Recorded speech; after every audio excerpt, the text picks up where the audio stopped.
Is it still worth shooting film with all the recent increases in price? Welcome back to the channel. My name's Hashim, and I'm gonna share with you why I think it is still worth shooting film for me, even if it's just not as viable to shoot it as often anymore.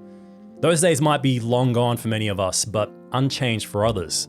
Yes, the prices of film have at least doubled in a short period, and sure, this stings and I'm buying less film, but I realize that we're subject to a bias called loss aversion. This is a bias that explains why the pain of losing is psychologically twice as powerful as the pleasure of gaining. Losing something we once had looms harder in the mind than gaining something of similar value.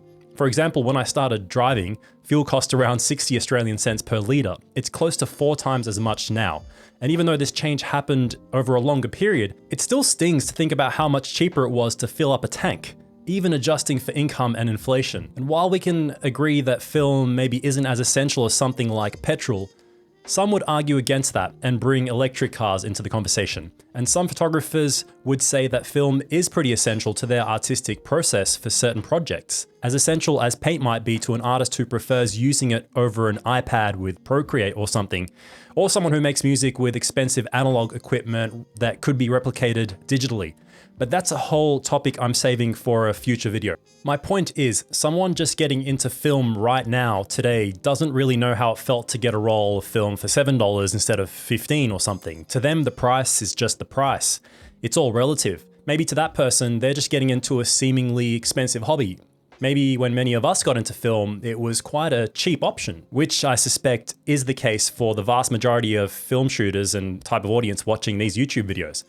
Either way, there are way more relatively expensive hobbies, tools, and mediums out there that people still choose to use. So is it still worth shooting film? That's for you, the individual, to decide. It would be smug of me to give a blanket objective statement or answer to that and say that that's it, film is no longer worth it. If it's no longer worth it to me or to you, that's a different story.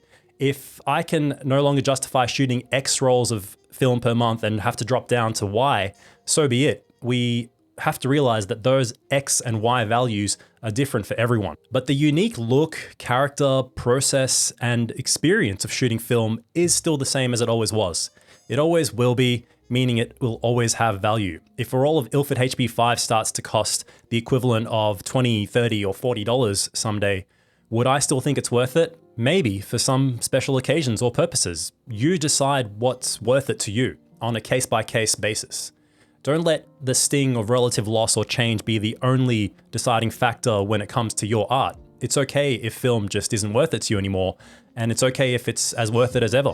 Anyway, those are my thoughts, and I'd love to get a gauge of the current mindset out there. I realize that a larger proportion of people commenting here will fall into those who started when it was much cheaper to shoot film, but I'd still be interested to hear your stance on if and when it's worth shooting film to you. All right, thanks for watching this short discussion video. It's all about hearing your thoughts, so make sure you leave a comment, and I'll see you on the next episode of Pushing Film.